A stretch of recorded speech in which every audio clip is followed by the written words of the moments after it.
அந்த ஜெபம் இருக்கு பாருங்க, அதுதான் சிலுவையில் அறையப்பட்ட இயேசுவுக்கு முன்பாக ஏறெடுக்கப்பட்ட முதல் ஜெபம்.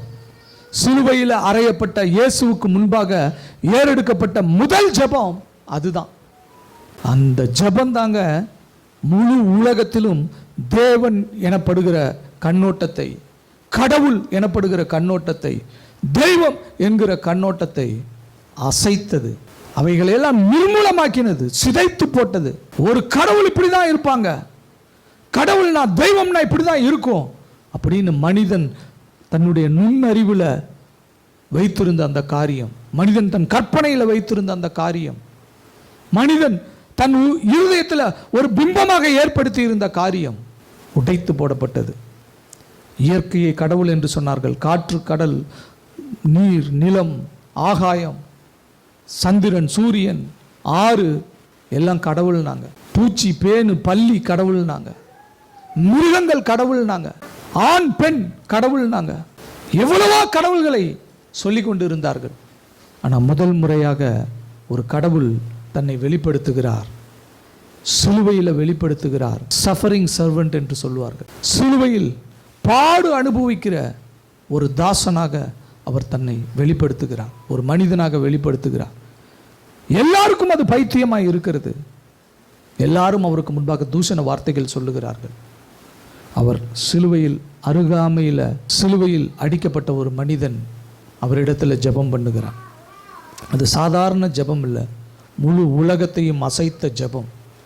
ஒருவேளை அந்த மனிதனுடைய ஜெபம் அவர் உயிரோடு எழுந்ததுக்கு அப்புறம் இருந்திருந்தா அது அவ்வளவு விசேஷித்த காரியமாக இருக்காது. எவ்வளவு தூஷண வார்த்தைகள், சுற்றி எவ்வளவு தூஷண வார்த்தைகள். இப்படிப்பட்ட தூஷண வார்த்தையை கேட்டுட்டு தான் நம்ம வீட்டில் முடங்கி போய் கிடக்கிறோம். ஆமாம், நீ சர்ச்சுக்கு போய் மட்டும் என்ன நடக்க போகுது, நீ ஜெபிச்சு மட்டும் என்ன நடக்க போகுது, நீ ஜெபம் பண்ணி மட்டும் நீ என்ன நடக்க போகுது. இப்படிப்பட்ட தூஷண வார்த்தைகளின் மத்தியில் தான் நம்ம முடங்கி போயிடுறோம். இப்படிப்பட்ட வார்த்தைகளின் மத்தியில் தான் நம்ம கிறிஸ்துவை தேடுகிறது இல்லை, அவருடைய தெய்வீகத்தை நம்ம பார்க்கறது இல்லை. ஆனால் அந்த மனிதன் அங்கே சுற்றி பேசப்பட்ட எந்த வார்த்தையும் அவன் காதில் வாங்கலை. அவனுக்கு தேவை அவனுடைய ரட்சிப்பு, அவனுக்கு தேவை அவனுடைய விடுதலை, அவனுக்கு தேவை அவன் பரதேசுக்குள்ளே பிரவேசிக்கிற ஒரு காரியம், அவருடைய ராஜ்யத்திற்குள்ளே போகிற காரியம் அவனுக்கு. இதுதான் உங்களுடைய எண்ணமும் என்னுடைய எண்ணமுமாய் இருக்க வேண்டும். அருமையான தேவனுடைய ஜனமே, உங்களுக்கு ஒரு காரியத்தை சொல்லுகிறேன். சிலுவையில் இயேசுவுக்கு பக்கத்தில் இருந்த அந்த கல்வன், இயேசுவுக்கு அருகாமையில் சிலுவையில் அடிக்கப்பட்டிருந்த அந்த கல்வன், நான் உங்களுக்கு சொல்கிறேன், அந்த கல்வனை விட இன்னும் அருகாமையில் நீங்களும் நானும் இருக்கிறோம். அவன் கூட கொஞ்சம் டிஸ்டன்ஸில் இருக்கிறான்னு வச்சுக்கோங்க. அதையும் தாண்டி அந்த கொஞ்சம் டிஸ்டன்ஸையும் தாண்டி நம்ம இன்னும் நம்முடைய ஆண்டவராகிய மீட்பராகிய மணாளனாகிய இயேசு கிறிஸ்துவின் அண்டையில் நிற்கிறோம்.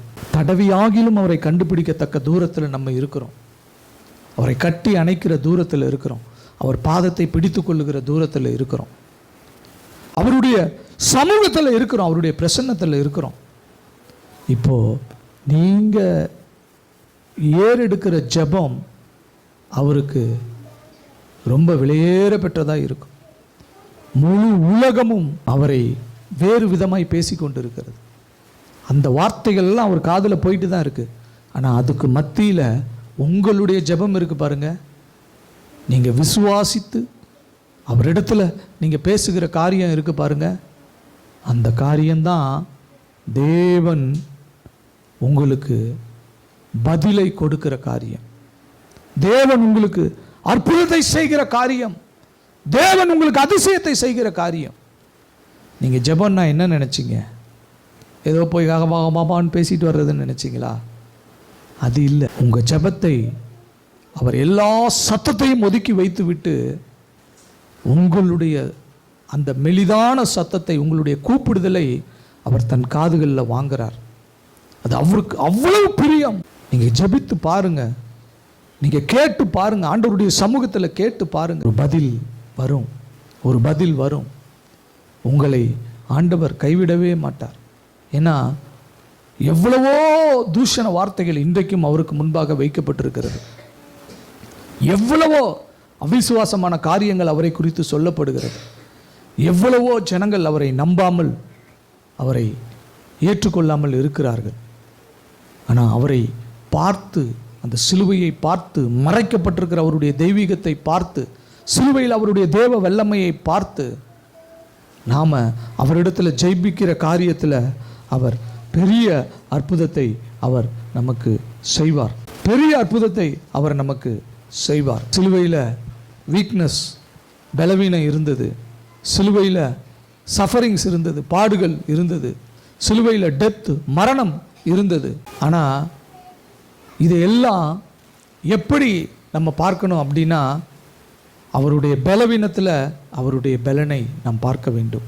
அந்த பலன் பூரணமாய் நம்மிடத்தில் விளங்கும். அவருடைய பாடுகளில் அவருடைய மகிமையை நாம் பார்க்க வேண்டும்.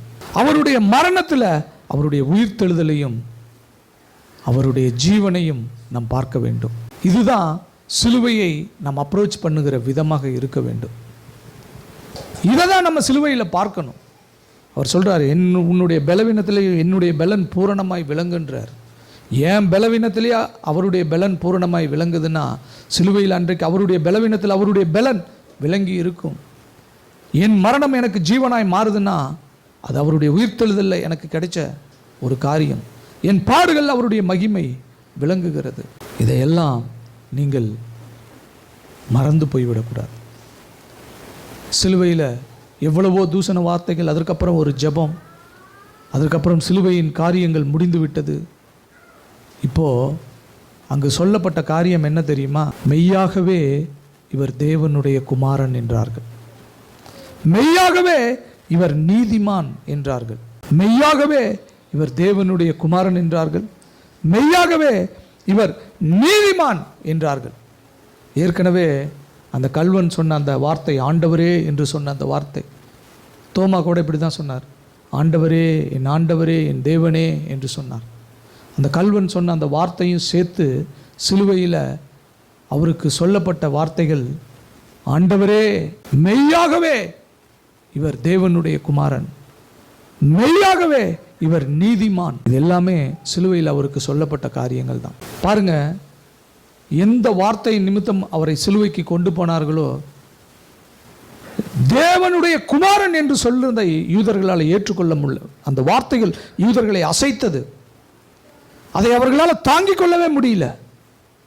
தேவனுடைய குமாரன் என்று சொல்லுகிறாரே என்று சொல்லி அவரை சிலுவைக்கு கொண்டு போனார்கள்.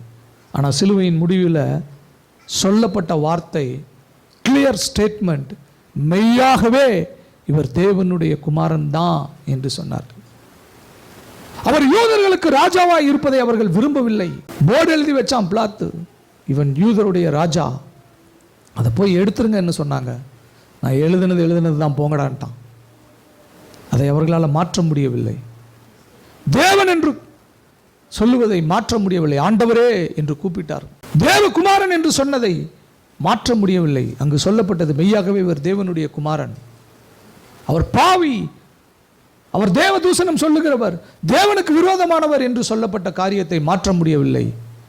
அங்கு அவர் நீதிமான் என்று சொல்லப்பட்டிருக்கிறது. அந்த காரியங்கள் அவர்கள் தேவனுக்கு முன்பாக பேசினார்கள். ஆனால் முடிவு என்ன இருந்துச்சு? அவர் நீதிமான் என்று அங்கேயே சொன்னாங்க, சிலுவைக்கிட்டேயே சொன்னாங்க, சிலுவைக்கிட்டேயே சொன்னாங்க. கவனிங்க, சிலுவையில் இன்னும் சொல்லப்பட்ட ஒரு காரியம், நீர் சிலுவையிலிருந்து இறங்கி வா, அப்பொழுது நான் உம்மை விசுவாசிக்கிறேன் என்று சொல்லி அநேகர் அங்கே சொன்னாங்க. நீ சிலுவையிலிருந்து இறங்கி வா, நான் உங்களை விசுவாசிக்கிறேன், நாங்கள் உங்களை விசுவாசிக்கிறோம் என்று சொல்லி அநேகர் அவரை பரியாசம் பண்ணினார்கள். சிலுவையில் இருந்து இறங்கி வந்தால் விசுவாசிக்கிறது இல்லைங்க, அவர் சிலுவையில் இருக்கிறத விசுவாசிச்சினா தான் உனக்கு ரட்சிப்பு. அவர் சிலுவையிலிருந்து இறங்கி வந்துட்டா, இன்றைக்கு உலகம் அதை தான் சொல்லுது, அதை தான் எதிர்பார்க்குது. ஒருவேளை அவர் சிலுவையிலிருந்து இறங்கி வந்திருந்தா, ஒருவேளை அவர் மரணத்தை ஜெயமாக விளங்கி இருந்தா, அவர் அங்கேயே சிலுவையிலே எல்லாத்தையும் அடித்து போட்டிருந்தா, அப்படி செஞ்சிருந்தா அது பேரில் வைக்கிறது இல்லை விசுவாசம்.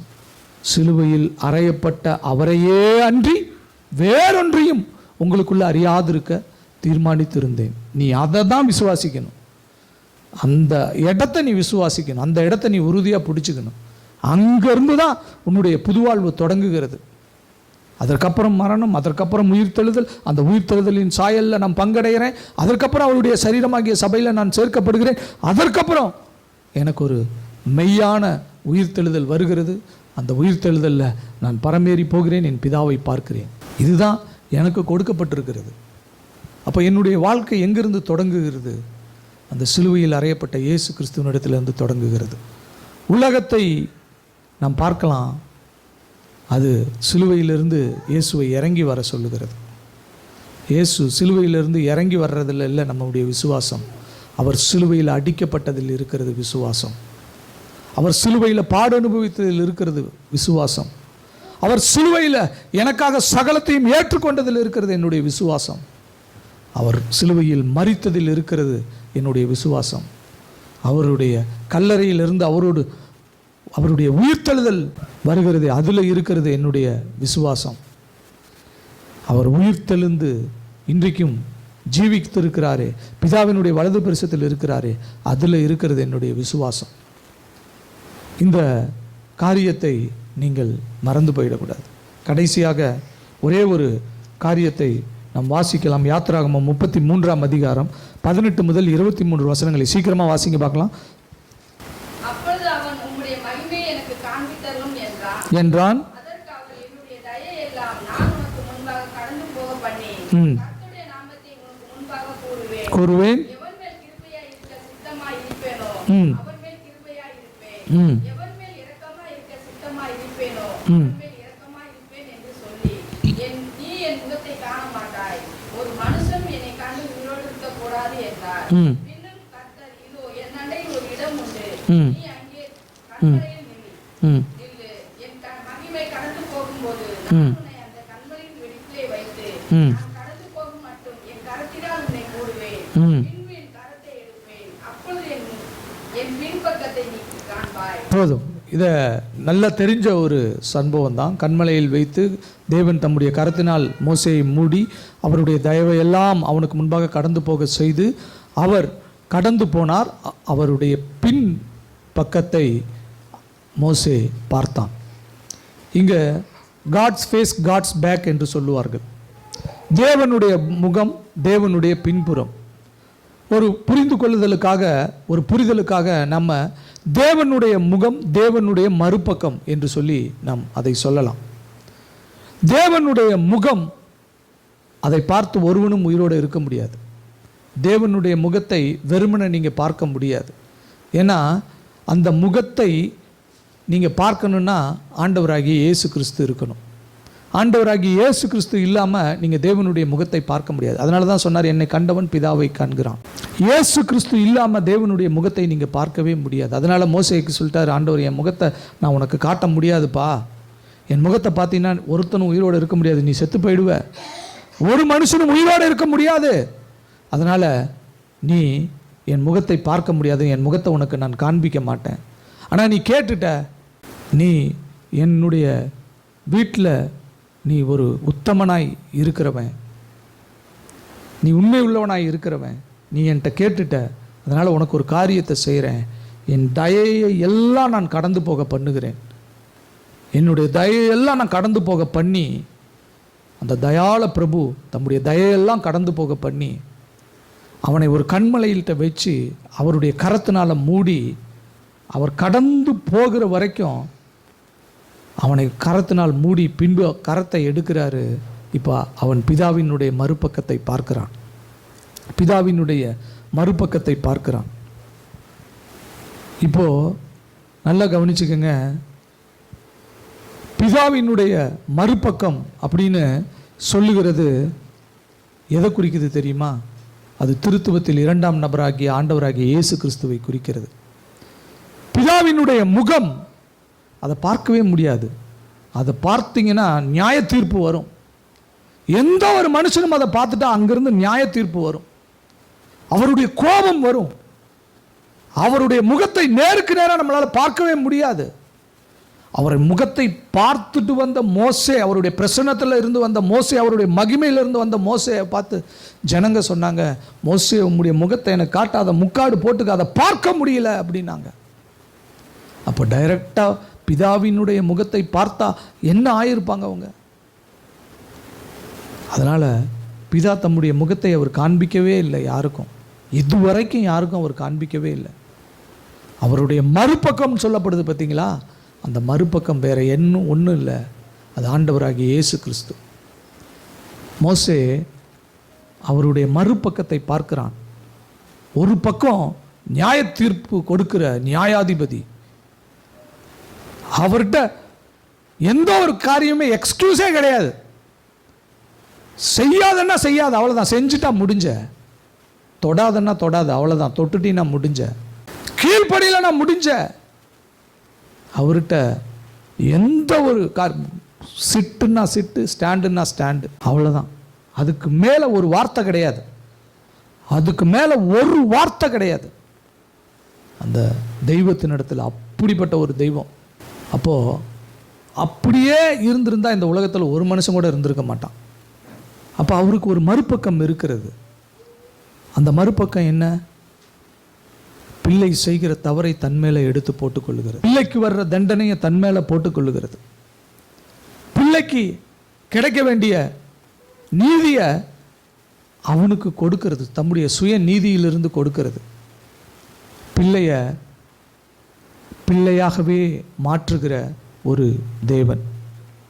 இப்போ மோசே பார்க்கிறான், மோசேக்கு ஒரு மறுபக்கம் காண்பிக்கப்படுகிறது. அந்த மறுபக்கம் சிலுவையில் அறையப்பட்ட ஆண்டவராகிய இயேசு கிறிஸ்துவினுடைய மறுபக்கம். அவர் இங்கே பார்க்குறான் ஒரு முகத்தை, இங்கே பார்க்குறான் ஒரு காரியத்தை. அவனுக்கு அவ்வளோ ஒரு சந்தோஷம். இதில் அவனுக்கு ஒரு ரிலேஷன்ஷிப் தெரியுது, இதில் ஒரு உறவு அவனுக்கு தெரியுது, இதில் ஒரு ஐக்கியம் அவனுக்கு தெரியுது, இதில் ஒரு இரத்த சம்பந்தமான ஒரு காரியம் அவனுக்கு தெரியுது. அதை பார்க்கிறான். ஏன்னா பிதாவினுடைய மொத்த தயவும் கிருபையும் ஆண்டவராகிய இயேசு கிறிஸ்து தான். அதனால தான் சொல்கிறார், என் தயவை எல்லாம் நான் அனுப்புகிறேன் உனக்கு முன்னாடி. ஏன்னா அந்த தயாள பிரபுவை நீ பார்க்க போகிறாய், அந்த தயாள பிரபுவை நீ பார்க்க போகிறாய். கோபமே படாத, எந்த மனுஷனையும் ரட்சிக்கிற, எந்த மனுஷனுடைய தண்டனையும் தன்மேலே ஏற்றுக்கொள்ளுகிற, எந்த மனுஷனுக்காகவும் ஜீவனை கொடுக்கிற ஒரு தயாள பிரபுவை நீ பார்க்க போகிறாய். அதை தான் சிம்பிளாக வேதம் சொல்லுது, மறுபக்கம் என் பின்புறத்தை காண்பாய். காட்ஸ் ஃபேஸ் காட்ஸ் பேக் என்று சொல்வார். அந்த பேக் என்கிறது ஆண்டவராகிய இயேசு கிறிஸ்துவினுடைய காரியத்தை வெளிப்படுத்துகிறது. ஒரு பக்கம் ஆண்டவர்கிட்ட நெருங்கவே முடியாது.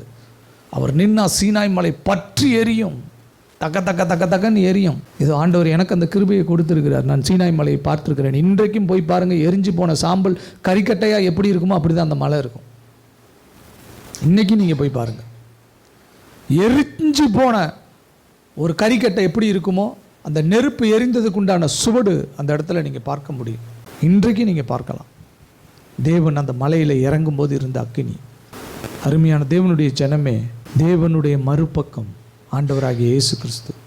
மோசே அதை பார்த்தான், மோசே அதை பார்த்தான். ஏசையாவில் இன்னும் தெளிவாய் அந்த மறுபக்கத்தினுடைய கொடூரத்தை ஆண்டவர் ஏசையாவுக்கு காண்பித்து கொடுத்தார். அவர் பாடு அனுபவித்தவராய் இருந்தார், அவர் அசட்டை பண்ணப்பட்டவராய் இருந்தார். தேவனுடைய கோப ஆக்கினை அவர் மேலே வந்தது. நாம் பார்க்கும்போது நம்மில் ஒருவரும் விரும்பத்தக்க ரூபம் அவருக்கு இல்லாதிருந்தது. அவர் அடிக்கப்பட்டும் நொறுக்கப்பட்டும் அவர் உபத்திரவப்படுத்தப்பட்டும் இருந்தார். அவர் உருக்குலைக்கப்பட்டு இருந்தார். அவர் நம்முடைய அக்கிரமங்களின் நிமித்தம், நம்முடைய பாடுகளின் நிமித்தம், நம்முடைய வியாதிகளின் நிமித்தம், நம்முடைய எல்லா பாவத்தின் நிமித்தம் அவர் சரீரம் அந்தகேடு அடைந்திருந்தது. இதெல்லாம் ஏசையாவுக்கு காண்பிக்கிறார். இது எல்லாத்தையும் ஏசையாவுக்கு காண்பிக்கிறார். ஏசையா எழுதுகிறார். அது இது என்னன்னு ஏசையாவுக்கு தெரியாது, அவர் எழுதி வைக்கிறார். தேவன் சொல்லுகிறார், எழுதுகிறார். மோசே பார்க்கிறான், என்னன்னு தெரியாது, இன்னமும் மறுபக்கன்றார், பார்க்கிறார். ஆனால் மோசேக்குள்ள ஒரு சந்தோஷம். இன்றைக்கு அது நிஜமாய் நமக்கு நடந்திருக்கிறது. இப்போது நீங்கள் எவ்வளவு விலையேற பெற்ற பாக்கியத்தில் இருக்கீங்க தெரியுமா? அவர் தயவை எல்லாம் உங்களுடைய வாழ்க்கையில் கடந்து வர பண்ணி இருக்கிறார். அவருடைய கிருபைகளை எல்லாம் உங்களுடைய வாழ்க்கையில் கடந்து வர பண்ணி இருக்கிறார். இப்போது நீங்கள் முழங்கால் படியிட்டு விசுவாச கண்களில் அவர் சிலுவையில் இருக்கிறதை நீங்கள் பார்க்க வேண்டும். சிலுவையில் மரித்ததை நீங்கள் பார்க்க வேண்டும். அவர் மரணத்திலிருந்து ஜெயமாக உயிரோடு எழுந்ததை நீங்கள் பார்க்க வேண்டும். அவர் பிதாவினுடைய வலது பரிசத்தில் வீற்றிருக்கிறதை நீங்கள் பார்க்க வேண்டும். ஸ்தேவான் பார்த்தான், பிதாவாகிய தேவனுடைய வலது பரிசத்தில் குமாரனானவர் நிற்கிறதை காண்கிறேன். அருமையான தேவனுடைய ஜனமே, உங்களுடைய வாழ்க்கையில், என்னுடைய வாழ்க்கையில் ஆண்டவர் வைத்திருக்கிற விலையேற பெற்ற பொக்கிஷம் ஆண்டவராகிய இயேசு கிறிஸ்து. அதனால் நீங்கள் அவரிடத்துல இன்றைக்கு வந்திருக்கிறீங்க. ரொம்ப நெருக்கமாக வந்திருக்கிறீங்க, ரொம்ப நெருக்கமாக. அவர் கையை எடுக்கிறார், நீங்கள் மறைக்கப்பட்ட கிறிஸ்துவை பார்க்கிறீர்கள். அவர் கையை எடுக்கிறார், உங்களுடைய உள் உணர்வு அவரை கண்டுகொள்ளுகிறது. அந்த தயாள பிரபுவை நீங்கள் பார்க்கிறீர்கள். அவரை ஆண்டவரே என்று கூப்பிடுகிறீர்கள். நீர் நீதிமான் என்று சொல்லுகிறீர்கள். என்னுடைய பாவத்திற்காக நீர் அநீதியாக தண்டிக்கப்பட்டீர். நீர் மெய்யாகவே தேவனுடைய குமாரன். சிலுவை மரணம் இயேசுவுக்கு பாடுகள் நிறைந்ததாக இருந்தது. பிதாவுக்கு தன்னுடைய குமாரன் அனுபவிக்கிற பாடுகளின் மூலமாக வந்த வேதனை இருந்தது. பரிசுத்த ஆவியானவர் அவருக்கு அது என்ன சொல்றது, அங்கலாய்ப்பு இருந்திருக்கும். அவர் இங்கேயும் அங்கேயும் சிலுவைக்கும் பிதாவுக்கும், சிலுவைக்கும் பிதாவுக்கும், இங்கேயும் அங்கேயும் அவர் உலாவி இருப்பார். எவ்வளவு பெரிய இந்த திருத்துவமே அசைக்கப்பட்டு கொண்டிருக்கிற ஒரு காரியம். யாருக்காக? யாருக்காக? பூமியில் நடக்கிற நிலநடுக்கம் இல்லைங்க. இந்த பூமியில் நடக்கிற ஏதோ ஒரு அசௌகரியமான காரியம் இல்லை. சுனாமி போன்ற இயற்கையினுடைய பேர் அழிவு இல்லை. இது அண்ட சராசரங்களையுமே அசைத்த ஒரு காரியம். அவர் அங்கே வேதனையில் இருக்கிறார். தன்னுடைய சொந்த குமாரன் என்று பாராமல் கொடுத்துட்டார். ஐயோ விட்டுட்டனே அப்படிங்கிற மாதிரியான ஒரு வேதனை. இங்கே அப்பா அம்மான்னு கதற தெய்வத்தினுடைய சத்தம். பரிசுத்த ஆவியானவர் அவர் சொல்லனா வேதனை, இங்கேயும் அங்கேயும், இங்கேயும் அங்கேயும். அது எப்போ முடியும்? அந்த சத்தம் எப்போ முடியும்? இந்த காரியங்கள் எல்லாம் யாருக்காக? உங்களுக்காக, எனக்காக. அந்த பதறுதல், அந்த கதறுதல், அந்த வேதனை, அதெல்லாம் யாருக்காக? உங்களுக்காக, எனக்காக. இப்போ அவ்வளவு காரியங்களும் நமக்காக நடந்திருக்கும் போது நம்முடைய வாழ்க்கை வெறுமையாய் போகிறதுக்கா? அது எல்லாத்தையும் அவர் செஞ்சார். நீங்கள் தேவனை பார்க்க வேண்டும், கிறிஸ்துவை நீங்கள் பார்க்க வேண்டும், தேவனுடைய மறுபக்கத்தை பார்க்க வேண்டும், தேவனுடைய அன்பை நீங்கள் ருசிக்க வேண்டும். தேவன் உங்களுக்குள்ள பெரிய காரியத்தை அவர் செய்ய விரும்புகிறார். நீங்கள் வெளியேற பெற்றவர்கள். உங்களை சும்மா அவர் விடவே மாட்டார். இன்றைக்கு உங்கள் வாழ்க்கையில் இருக்கிற இந்த காரியங்கள் எல்லாம் ஒன்றுமே இல்லை. இந்த எதிர்ப்புகள், இந்த சூழ்நிலைமைகள், இந்த மோசமான காரியங்கள், இதெல்லாம் ஒன்றுமே கிடையாது. நீங்கள் கிறிஸ்துவின் அண்டையில் வாங்க, கிறிஸ்துவின் நிழலுக்கு வாங்க, கிறிஸ்துவை நோக்கி பாருங்கள். கர்த்தர் பெரிய காரியங்களை செய்வார். கெட்டு போகிறவர்களுக்கு சிலுவையின் உபதேசம் பைத்தியமாக இருக்கிறது. ரட்சிக்கப்படுகிற நமக்கோ அது தேவ பலனாக இருக்கிறது. அந்த தேவ பலனில் நெல்லுங்க. ஆண்டவர் பெரிய காரியங்களை செய்வார். இருக்கிற இடத்துல கண்களை மூடி கர்த்தருடைய சமூகத்தில் நம்மை முழுவதுமாய் ஒப்பு கொடுப்போம். இந்த நாள் ஆண்டவர் நம்மோடு கூட பேசி இருக்கிறார். நம்மோடு கூட அவர் பேசி இருக்கிறார். அவர் பேசுகிற தெய்வம், அவர் செயலாற்றுகிற தெய்வம், அவர் கிரியை நடப்பிக்கிற தெய்வம். இந்த காலை வேளையிலே அவர் நம்மோடு கூட இடைப்பட்டு இருக்கிறார், நம்மோடு கூட பேசி இருக்கிறார். அந்த நல்ல தெய்வத்தினிடத்தில் நம்மை முழுவதுமாய் அர்ப்பணிப்போம், ஒப்பு கொடுப்போம். நல்ல தெய்வத்தினிடத்தில் நம்மை முழுவதுமாய் அர்ப்பணிப்போம், ஒப்பு கொடுப்போம். சிலுவையின் மரணம் தேவனால் உண்டாக்கப்பட்டது. சிலுவையினுடைய உயிர்த்தெழுதலும் தேவனால் தேவனுக்கு கொடுக்கப்பட்டது. தேவனால் தேவன் உயிரோடு எழுந்தார். அவரிடத்தில் நடப்பிக்கப்பட்ட அந்த சத்துவத்தின் வல்லமையை தேவன் இன்றைக்கு உங்களிடத்திலும் என்னிடத்திலும் நடப்பிக்கிறதற்கு வல்லமை உள்ளவராய் இருக்கிறார். அவரை நோக்கி ஜெபியுங்கள். அவரிடத்தில் முழங்கால் படியிட்டு அவரை நோக்கி பாருங்கள். அவருக்கு முன்பாக உங்களை தாழ்த்துங்கள். ஆண்டவர் சொல்லுகிறார், நீங்கள் என்னை தேடினால் நான் உங்கள் காரியத்தை வாய்க்க செய்வேன். நான் உங்களுக்கு துணை நிற்பேன். நீங்கள் பலப்படும் மட்டும் ஆச்சரியமான அனுகூலங்கள் உங்களுக்கு உண்டாகும். இதெல்லாம் உங்களுக்கு வரும். நீங்கள் கவலைப்பட வேண்டிய அவசியமே இல்லை. ஏன்னா நீங்கள் என் அன்புக்குரியவர்கள், என் இரத்தத்தினால் மீட்கப்பட்டிருக்கிறவர்கள், வெளியேற பெற்றவர்கள், என் இருதயத்திற்கு சமீபமாய் இருக்கிறவர்கள், என் மார்பில் சாய்ந்து கொண்டு இருக்கிறவர்கள், என்னுடைய ஆத்தும மனாட்டி. நான் உன் மணவாளன், உன்னை நான் கைவிடவே மாட்டேன் என்று கர்த்தர் சொல்லுகிறார். உன்னை நான் கைவிடவே மாட்டேன் என்று கர்த்தர் சொல்லுகிறார். சொல்லுகிறவர் தேவன், சொல்லுகிறவர் இரட்சகர், வானாதி வானங்களை உண்டு பண்ணின தேவாதி தேவன். அவர் சொல்லுகிறார், நான் உன்னை விட மாட்டேன். ஒரு தகப்பன் தன் பிள்ளையை சுமப்பது போல சுமப்பேன். ஒரு மணவாளன் தன் மணவாட்டியை அந்த மன அறையிலிருந்து தன் அறைக்கு அழைத்து செல்வது போல நான் உன்னை அழைத்து செல்லுவேன். என்னுடைய உச்சிதங்களினால் நீ திருப்தி ஆவாய். உன்னை நான் பெயர் சொல்லி அழைத்திருக்கிறேன், அறிந்திருக்கிறேன் என்று கர்த்தர் சொல்லுகிறார். அவருடைய சமூகத்தில் உங்களை ஒப்பு கொடுங்கள். அந்த நல்ல தெய்வத்தினிடத்தில் உங்களை ஒப்பு கொடுங்கள். கர்த்தர் பெரிய காரியங்களை செய்வார். நல்ல பிதாவே, நன்றியோடு உம்மை துதிக்கிறோம். ராஜா, உம்மை ஸ்தோத்திரிக்கிறோம். அப்பா, நேற்று மீண்டும் மாறாத எங்கள் நல்ல தெய்வமே, உம்மை துதிக்கிறோம், உம்மை ஸ்தோத்திரிக்கிறோம். இந்த நாளிலும் கூட தகப்பனே, நீர் எங்களோடு கூட இடைப்பட்டு எங்களோடு கூட பேசின தயவுக்காக, கிருபைகளுக்காக உமக்கு நன்றி. ஆண்டவரே, கொஞ்ச நேரம் ஆண்டவரே எங்களை மறந்து, ஆண்டவரே எங்களை விட்டு கொடுத்து, ஆண்டவரே எங்கள் தேவனோடு கூட நாங்கள் இணைந்து, ஆண்டவரே அந்த தெய்வீகத்தினுடைய வெளிப்பாட்டை ஆண்டவரே நாங்கள் பெற்றுக்கொண்டோமே, உமக்கு நன்றி. தொடர்ந்து நீர் எங்களோடு கூட பேசும், எங்களோடு கூட நீர் இரும். உம்முடைய அன்பின் கரத்தில் எங்களை ஒப்பு கொடுக்குறோம். எங்கள் மீட்பெரும் எங்கள் இன்ப இரட்சகருமாய் இருக்கிற கர்த்தராகிய இயேசு கிறிஸ்துவின் நாமத்தில் எங்கள் பிதாவினிடத்தில் எங்களை அர்ப்பணிக்கிறோம், ஒப்பு கொடுக்கிறோம். இரட்சகராம் இயேசு கிறிஸ்துவின் நாமத்தில் ஜெபம் பண்ணுகிறோம் எங்கள் ஜீவனுள்ள நல்ல தகப்பனே, ஆமென்.